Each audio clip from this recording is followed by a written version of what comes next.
Corona से जुड़ी हर भ्रांति हम आपकी दूर करेंगे।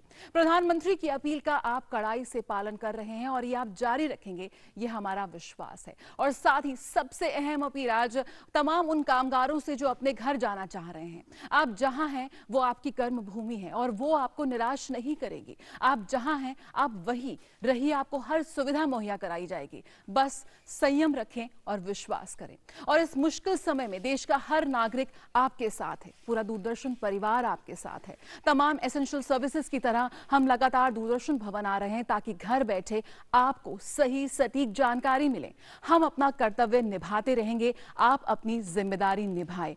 बस हर थोड़ी थोड़ी देर में आप अपना हाथ साबुन और पानी से धोएं। अगर अवेलेबल नहीं है, अगर आप कहीं बाहर हैं तो आप हैंड सैनिटाइज करें, जैसे कि इस वक्त मैं अपने हैंड सैनिटाइज कर रही हूं।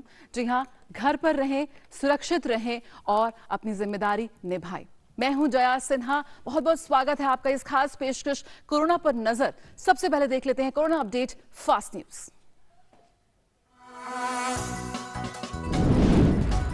प्रधानमंत्री नरेंद्र मोदी आज मन की बात कार्यक्रम के जरिए देशवासियों से अपने विचार साझा करेंगे। पीएम ने ट्वीट कर बताया कि आज प्रसारित होने वाले मन की बात कार्यक्रम में कोविड-19 की मौजूदा स्थिति पर होगा फोकस। सुबह 11 बजे दूरदर्शन और आकाशवाणी के सभी चैनलों पर किया जाएगा प्रसारण।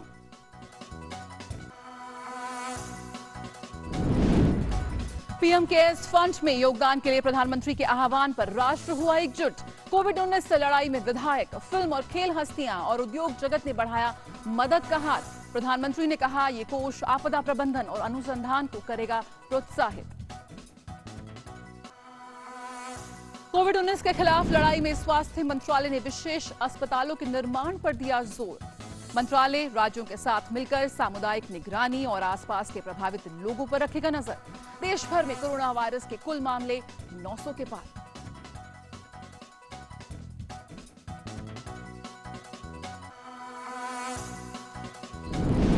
प्रवासी कामगारों के लिए महत्वपूर्ण घोषणा। गृह मंत्रालय ने कहा, राज्य आपदा प्रतिक्रिया कोष की मदद से जरूरतमंद लोगों को आश्रय और भोजन कर सकती है प्रदान। दिल्ली के मुख्यमंत्री अरविंद केजरीवाल ने की प्रवासी श्रमिकों से दिल्ली ना छोड़ने की अपील।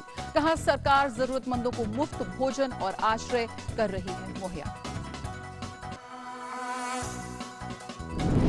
मंत्री निर्मला सीतारमण ने निजी और सार्वजनिक क्षेत्र के बैंक प्रमुखों से किया संवाद। वित्त मंत्री ने सोशल डिस्टेंसिंग का पालन करते हुए निर्बाध बैंकिंग सेवा मुहैया कराने को कहा।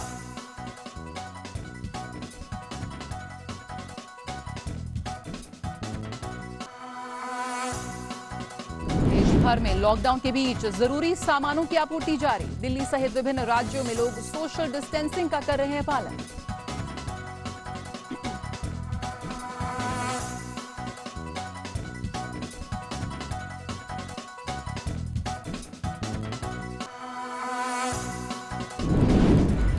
इटली में कोविड-19 से मरने वालों का आंकड़ा 10,000 के पार। कोरोना से निपटने के लिए स्पेन ने उठाए सख्त कदम। सभी गैर आवश्यक श्रमिकों को 2 सप्ताह तक घर पर रहने के दिए निर्देश।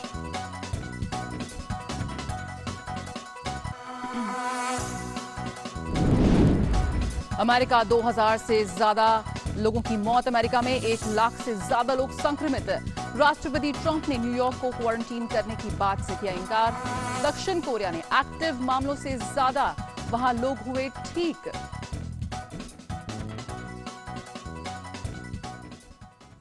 तो एक अच्छी खबर यहां पर कि दक्षिण कोरिया में जितने लोग संक्रमित हुए हैं उससे ज्यादा लोग वहां ठीक हुए हैं।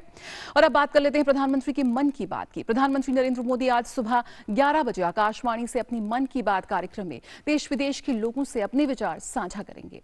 ये इस कार्यक्रम की 63वीं कड़ी होगी। प्रधानमंत्री ने एक ट्वीट में कहा कि मन की बात की ये कड़ी कोविड-19 के कारण उत्पन्न स्थिति पर केंद्रित होगी। कार्यक्रम आकाशवाणी और दूरदर्शन के समूचे नेटवर्क और आकाशवाणी की website www.newsonair.com, news on AIR mobile app पर भी प्रसारित किया जाएगा।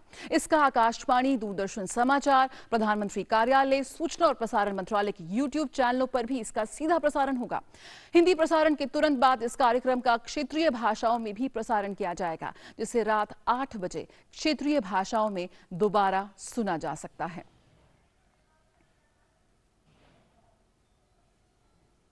प्रधानमंत्री की बात का हम सभी पर कितना असर होता है, इस बात से हम भली भांति वाकिफ है और आज एक बार फिर बहुत इंतजार है प्रधानमंत्री की मन की बात कार्यक्रम का, उन्हें हमें दिशा दिखाने का।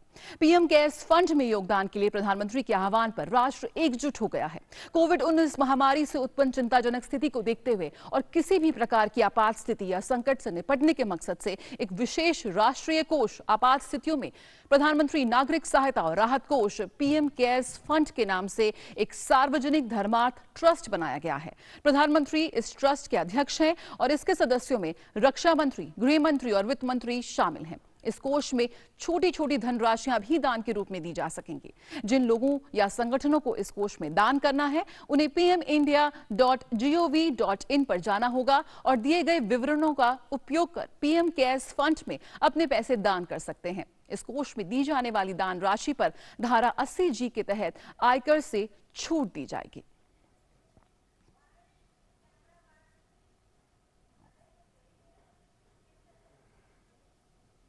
तो आप कर सकते हैं इस राहत कोष में दान। और लोकसभा अध्यक्ष ओम बिरला ने कोविड-19 से लड़ने के लिए सभी सांसदों से सांसद निधि फंड से 1 करोड़ रुपए दान देने का आग्रह किया है। लोकसभा अध्यक्ष ने वित्तीय वर्ष 2020 और 21 के लिए सांसद फंड के तहत सांसदों को आवंटित की जाने वाली धनराशि में से कम 1 करोड़ रुपए का स्वीकृति संबंधी सहमति पत्र भरकर सांख्यिकी एवं कार्यक्रम कार्यान्वयन मंत्रालय को भेजने को कहा है। जनप्रतिनिधियों की महत्वपूर्ण भूमिका का जिक्र करते हुए उन्होंने कहा कि ऐसे संकट में हमारा दायित्व और भी बढ़ जाता है। उन्होंने कहा कि जनप्रतिनिधि ये सुनिश्चित करें कि लॉकडाउन के कारण गरीबों और जरूरतमंदों को उनकी मूलभूत आवश्यकताओं की पूर्ति में कोई बाधा उत्पन्न न हो।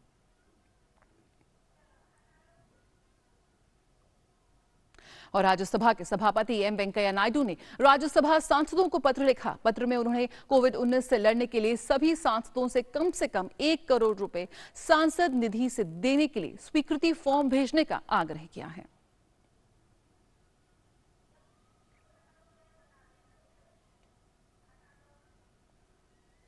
और कोरोना वायरस के खिलाफ जंग में पूरा हिंदुस्तान एक हो गया है। कोरोना वायरस के खिलाफ जंग में मदद के लिए टाटा ट्रस्ट ने भी हाथ बढ़ाया है। टाटा ट्रस्ट ने कोरोना वायरस से लड़ने के लिए 500 करोड़ रुपए खर्च करने का फैसला लिया है। वहीं टाटा सन्स ने अतिरिक्त 1000 करोड़ रुपए देने की घोषणा की है। इस तरह टाटा समूह की तरफ से इस महामारी से लड़ने के लिए कुल 1500 करोड़ रुपए का योगदान दिया जा रहा है।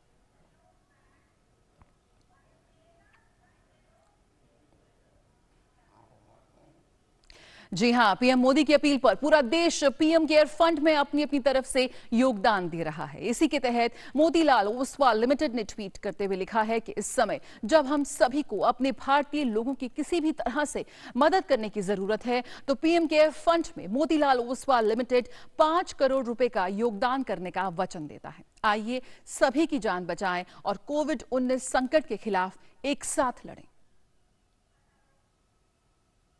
पूरे देश में इस वक्त 21 दिन का लॉकडाउन है और ऐसे में बॉलीवुड के सितारों ने भी मदद का हाथ आगे बढ़ाया है। इस कड़ी में एक्टर अक्षय कुमार ने बड़ी पहल की है। अक्षय ने पीएम केयर फंड में 25 करोड़ रुपए दान दिए हैं। अपने ट्वीट में उन्होंने कहा कि इस समय लोगों की जिंदगी हमारी प्राथमिकता है। हम हर वो काम हमें करना चाहिए जो हम कर सकते हैं। मैं 25 करोड़ रुपए पीएम केयर्स फंड में दान देने की घोषणा करता हूं। जान है तो जहान है। तो वहीं अभिनेता वरुण धवन ने ट्वीट करते हुए लिखा कि मैं पीएम केयर फंड में 30 लाख रुपए का योगदान देने की प्रतिज्ञा करता हूं। हम इससे उबरेंगे। देश है तो हम हैं।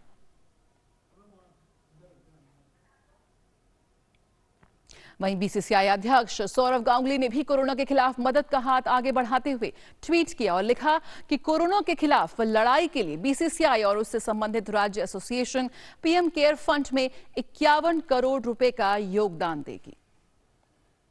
तो देश भर से यहां पर मदद के हाथ आगे बढ़ रहे हैं कोरोना-19 के खिलाफ लड़ाई में। और देश भर में कोरोना वायरस के मामलों की बात करें तो वो 900 के पार हो गए हैं। अब तक 819 एक्टिव मामले यहां पर सामने आए हैं और 89 लोग इलाज के बाद ठीक हो गए हैं। यानी कि अच्छी खबर यहां पर कि लोग ठीक हो रहे हैं लगातार जल्दी। और देश भर में कुल 19 लोगों की मौत अब तक हो चुकी है और एयरपोर्ट पे भी हजारों की संख्या में, लाखों की संख्या में इस वक्त लोगों की स्क्रीनिंग की गई है। जी हां, जितने भी एंट्री पॉइंट्स थे वहां पर लगातार सरकार की ओर से स्क्रीनिंग की जा रही थी, उनकी थर्मल स्क्रीनिंग की जा रही थी और उसके बाद ही उन्हें आगे बढ़ने दिया जा रहा था और कहीं भी कोई भी संशय हो रहा था तो उनको घर में आइसोलेशन या क्वारंटीन व्यवस्था में रखा जा रहा था। तो फिलहाल इस वक्त अगर हम एक्टिव मामलों की बात करें तो कोविड-19 के यहाँ पर कुल 900 मामले सामने आए हैं और देश में कोरोना वायरस के बढ़ते प्रकोप और देश भर के लिए किए गए लॉकडाउन के बीच गृह मंत्री अमित शाह ने दिल्ली स्थित गृह मंत्रालय के कंट्रोल रूम में समीक्षा बैठक की। इस बैठक में कोविड-19 को लेकर प्रधानमंत्री नरेंद्र मोदी के दिशा निर्देश रोजमर्रा की जरूरत की सभी चीजों को लोगों तक पहुंचाने और कोरोना वायरस की परिस्थितियों का जायजा लिया गया। साथ ही गृह मंत्री ने अमित शाह ने कहा कि लॉकडाउन के बाद से ये तीसरी समीक्षा बैठक है। मोदी सरकार सभी देशवासियों की सुरक्षा, जीवन और स्वास्थ्य के लिए पूर्णतः कटिबद्ध है। इस समीक्षा बैठक में गृह राज्य मंत्री नित्यानंद राय और गृह राज्य मंत्री कृष्णा रेड्डी के साथ गृह मंत्रालय में कार्यरत अलग अलग विभागों के वरिष्ठ अधिकारियों भी इस मौके पर मौजूद रहे। कोविड-19 के खिलाफ लड़ाई में स्वास्थ्य मंत्रालय ने विशेष अस्पतालों के निर्माण पर जोर दिया है।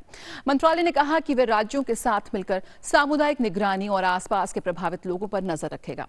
स्वास्थ्य मंत्रालय के संयुक्त सचिव लव अग्रवाल ने कहा कि हर राज्य में कोविड-19 के लिए अस्पतालों की स्थापना पर भी ध्यान केंद्रित किया जा रहा है और खास तौर पर कोविड-19 के लिए अस्पताल और खंड तैयार कर में जोर शोर से इस वक्त काम जारी है। और उन्होंने कहा कि पृथक और सघन देखभाल इकाई के बेड के साथ ही अन्य जरूरी साजो सामान की उपलब्धता बढ़ाने के लिए भी इंतजाम किए जा रहे हैं। और इस बीच वित्त मंत्री निर्मला सीतारमण ने चंडीगढ़ के विभिन्न इलाकों में बचाव और सुरक्षा के उचित उपायों को ध्यान में रखते हुए ग्राहकों के घरों तक मोबाइल एटीएम सेवाएं प्रदान करने पर कैनरा बैंक द्वारा किए जा रहे प्रयासों की सराहना की है।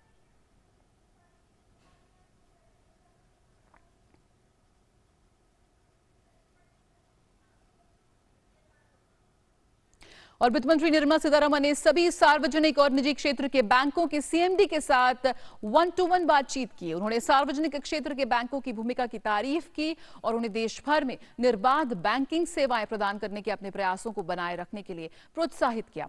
वित्त मंत्री निर्मला सीतारमण ने बैंक प्रमुखों को यह सुनिश्चित करने के लिए कहा कि शाखा, एटीएम और बैंकिंग में संपर्क के स्तर पर पर्याप्त तरलता हो।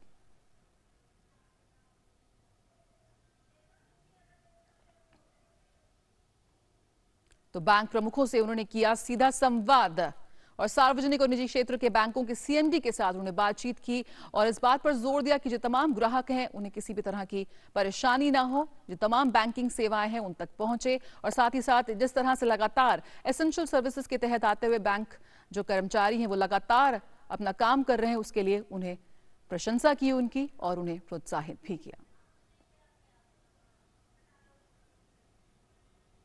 और अब बात ग्राउंड जीरो की। देखते हैं कि किस तरह से ग्राउंड जीरो पर, जमीनी स्तर पर क्या कुछ हालात हैं। इस वक्त हमारे संवाददाता लगातार नजर बनाए हुए हैं उस पर।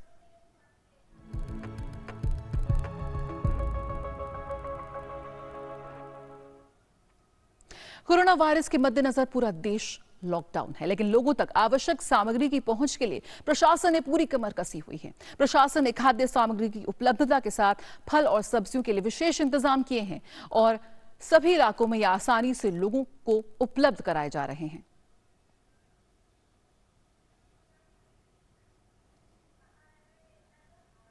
किसी के घर में किसी तरह की कोई कमी ना हो, इस बात का प्रशासन की ओर से पूरा ध्यान रखा जा रहा है। और आइए देख लेते हैं कि किस तरह से राजधानी दिल्ली में एसेंशियल सर्विसेज पर किसी तरह की कोई भी परेशानी नहीं है लोगों को। देखते हैं मेघना देव की हमारी खास रिपोर्ट।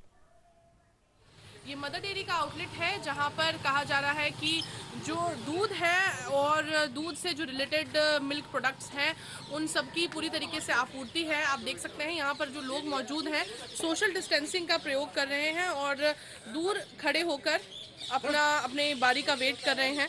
तो यहाँ पर जो मिल्क प्रोडक्ट्स हैं और मिल्क है उसकी पूरी आपूर्ति हो रही है। उसके साथ ही ये जो स्टॉक है उसको रेगुलरली रिन्यू किया जा रहा है, स्टॉक अप किया जा रहा है। सारा सामान मिल्क हो, बटर मिल्क हो या और भी सारे प्रोडक्ट्स हो, सब कुछ यहाँ पर स्टॉक किया जा रहा है।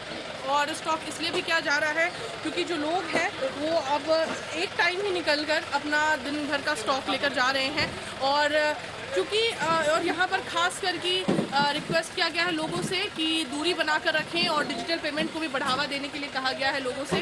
तो और जो यहाँ पर स्टाफ भी जो काम कर रहा है वो भी पूरी तरीके से प्रिकॉशनरी मेजर्स के साथ काम कर रहे हैं। ग्लव्स हो या मास्क हो उसको भी पूरी तरीके से इस्तेमाल कर रहे हैं ताकि जो अपने प्रिकॉशंस हैं उसको ले सकें। उसके साथ ही अगर बेकरी प्रोडक्ट्स की बात करें तो बेकरी प्रोडक्ट्स की भी पूरी तरीके से यहाँ पर आपूर्ति हो रही है।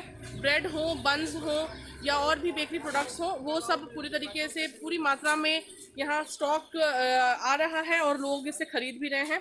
सर, आप यहाँ पर खरीदने आते हैं, क्या कह रहे हैं, कोई तरह की दिक्कत हो रही है? नहीं, there is no problem at all. Not at all. बिल्कुल भी नहीं है, बहुत सिस्टमेटिक चल रहा है यहाँ। बंगाली मार्केट में कहीं कोई प्रॉब्लम नहीं, कोई आपत्ति कोई नहीं कर रहा, मतलब कि ओवर क्राउडेड नहीं है। बड़े कंफर्टेबली सब लोग आराम से ले रहे हैं। There is no problem at all. साथ ही हम वेजिटेबल आउटलेट पर भी चलते हैं जहाँ पर फल और सब्जियां खरीदने लोग सुबह सुबह आए हुए हैं और यहाँ पर भी सोशल डिस्टेंसिंग का खास ध्यान रखते हुए लोग जो सर्कल्स बनाए गए हैं रोड पे वहाँ उसमें ही खड़े हैं और अपनी डिस्टेंसिंग का पूरा ध्यान रखते हुए लोग खड़े हैं। और जिस तरीके की बात है कि जो पैनिक बाइंग की जो बात है, तो पैनिक बाइंग भी लोग नहीं कर रहे हैं क्योंकि जो पूरा स्टॉक है वो पूरा स्टॉक पूरी तरीके से अवेलेबल है। और एसेंशियल कमोडिटीज़ की जहाँ तक बात करें तो बिल्कुल लोगों को और ख़ासकर जो लोकेलिटी के लोग हैं उनको किसी किस्म की दिक्कत महसूस नहीं हो रही है।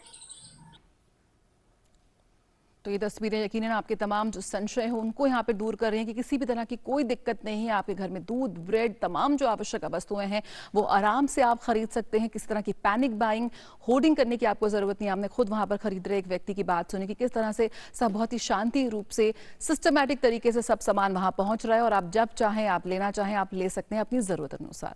तो जहां एक तरफ पूरी दुनिया में कोरोना वायरस से प्रभावित है तो वहीं भारत सरकार के साथ साथ राज्य सरकारें भी अपनी तरफ से पूरी कोशिश में लगी हुई है। और इसी के मद्देनजर हिमाचल प्रदेश के शिक्षा मंत्री सुरेश भारद्वाज ने शिमला में जरूरतमंद लोगों को खाना बांटा।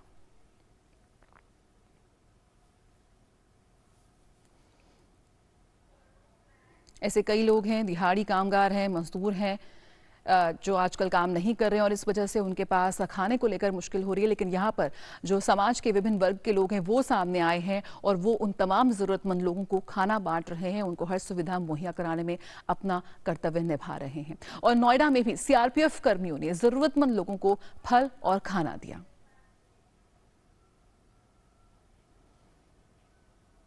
मुश्किल की घड़ी में किस तरह से समाज के जो आम नागरिक हैं वो एक मिसाल बन सकते हैं, उदाहरण पेश कर सकते हैं, इसी की वानगी हम देख रहे हैं यहाँ तस्वीरों में। कामगार, दिहाड़ी मजदूर जो अपने घर जाने की चाह में निकले हैं उनको यहाँ पर सीआरपीएफ की तरफ से खाना दिया जा रहा है, उन्हें रिफ्रेशमेंट्स दिए जा रहे हैं। सेंट्रल रिजर्व पुलिस बल वो है जो हमेशा हमारे देश के लिए आगे रहती है, काम करती है। आपको बताया अरुणाचल प्रदेश में, तो अरुणाचल प्रदेश में कल 19 व्यक्तियों के नमूने परीक्षण के लिए भेजे गए जिनमें 12 नेगेटिव और 7 पॉजिटिव पाए गए हैं। लॉकडाउन के दौरान राजधानी ईटानगर के जिला प्रशासन ने सुबह 9 बजे से लेकर दोपहर 3 बजे तक दुकानें खोलने का समय निर्धारित किया है। तो बीच में जो कर्फ्यू में ढील दी गई है, लॉकडाउन में ढील दी गई है, आप उस समय बाहर निकलिए अपने घरों से और जो सामान आपको चाहिए वो आप खरीद सकते हैं। बात करें जम्मू कश्मीर की, तो जम्मू कश्मीर के पुंछ में राज्य की कानून व्यवस्था को बनाए रखने के साथ साथ पुलिस जरूरतमंद लोगों का ख्याल भी रख रही है और उन्हें खाने के साथ साथ भोजन सामग्री भी वितरित कर रही है। जी हाँ, यह मानवीय चेहरा यहाँ पर सुरक्षा कर्मियों का साफ तौर पर हम देख सकते हैं और ऐसी तस्वीरें इस वक्त पूरे देश में देखने को मिल रही है जहां पर पुलिस ना सिर्फ जागरूक कर रही है लोगों को, उन्हें समझा रही है कि घर में रहना कितना जरूरी है, साथ ही साथ वो तमाम जरूरतमंद लोग जो किसी न किसी वजह से घर से बाहर हैं उन्हें खाना और बाकी सुविधाएं उन्हें मुहैया करा रही हैं। और कोरोना वायरस के बढ़ते खतरे के बीच ईरान से आज 275 भारतीय नागरिक आज विशेष विमान से सुबह जोधपुर हवाई अड्डे पहुंचे। इनमें 133 महिलाएं और 6 बच्चों समेत 142 पुरुष शामिल हैं। इन्हें जोधपुर में भारतीय सेना की तरफ से तैयार विशेष क्वारंटीन सेंटर में रखा जा रहा है। सभी को 14 दिन तक क्वारंटीन किया जाएगा और इस दौरान सेना के प्रशिक्षित चिकित्सकों और नर्सिंग कर्मचारियों की टीम इनकी देखरेख करेगी। और आइए अब देख लेते हैं हमारा खास सेगमेंट कोरोना नजर में, डॉक्टर्स स्पीक।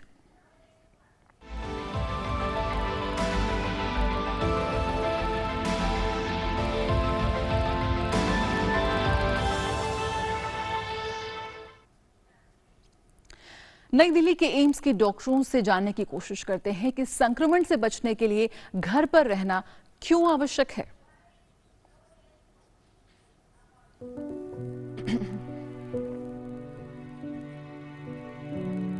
हमें बहुत प्रॉब्लम्स फेस करना पड़ रहा है। हमारा आगे क्या होगा? हम क्या खाएंगे? क्या हमारा जिंदगी में कैरियर होगा? हमारा जॉब का क्या होगा? हम बाहर ही नहीं जा पा रहे। पर ये क्वेश्चंस, ये सारे जो संदिग्धताएं, हमारे प्रॉब्लम्स है, ये तभी होगा अगर हम जिंदा हैं। जिंदा रहने के लिए प्लीज अपने घर पे रहिएगा। ये एक नया वायरस है जिसमें बहुत ही ज्यादा ईगो है। अगर जब तक आप घर से बाहर नहीं जाएंगे ये आपके घर नहीं आने वाला। सो आप घर में रहें, सुरक्षित रहें। विदेश से आना कोई अपराध नहीं है। 2 हफ्ते तक घर में रहिए, अपनों की जान बचाइए। अनावश्यक व गलत इस्तेमाल मास्क का ना करें। खुद को सर्दी जुकाम होने पर ही मास्क का इस्तेमाल करें। N95 मास्क का उपयोग सिर्फ हेल्थ केयर वर्कर के लिए है। कृपया घर पे सुरक्षित रहें और सेफ रहें। जो हमारे देश के बुजुर्ग हैं उनको सबसे ज़्यादा कोरोना के बीमारी से खतरा है, क्योंकि उनका इम्यून सिस्टम वीक है, उनको बहुत सारे बीमारी पहले से ही है। तो उन लोगों को ज़रूर घर के अंदर रहना चाहिए। जो यंग जनरेशन है उनसे हगिंग ना करे, वो सोशल डिस्टेंस मेंटेन करे। सोशल डिस्टेंसिंग या एक दूसरे से दूर रहना को स्ट्रिक्टली फॉलो करें ताकि हम, आप और सारे स्वस्थ रह सकें। अगर आपको साधारण खांसी या सर्दी है और आपने विदेश यात्रा नहीं किया है या ऐसे व्यक्ति से जो विदेश यात्रा करके आया है उससे संपर्क में नहीं हैं या आप किसी संक्रामक व्यक्ति से संपर्क में नहीं हैं, तो आपको डरने की ज़रूरत नहीं है। आपको कोई जांच की ज़रूरत नहीं है। आप घर में रहिए, सुरक्षित रहिए। इस महामारी के समय में हमें मालूम है कि दुनिया भर, विश्व भर में कितने मौतें हो रही हैं और ये हजारों की तादाद में हो रही हैं। और मैं आईसीयू में होते हुए मुझे ये जानकारी है कि कई सारी मौतें आईसीयू में भी होती हैं, आईसीयू के बावजूद भी। तो हमें अपने आईसीयूज पे प्रेशर नहीं डालना चाहिए। और इस महामारी में अगर आईसीयू पर कम दबाव हो और अगर मरीजों को बिल्कुल ठीक इलाज का कोई भी चांस है, तो मैं आपसे विनती करती हूँ कि आप लोग सब घरों में रहें और अपने हाथ की सफाई का जरूर ध्यान दें। बिना डॉक्टर के प्रिस्क्रिप्शन के दवाइयाँ खुद ना लें। हाइड्रोक्सीक्लोरोक्विन, क्लोरोक्विन, एजिथ्रोमाइसिन और एंटीवायरल मेडिसिन बिना प्रिस्क्रिप्शन के अपने आप से ना लें।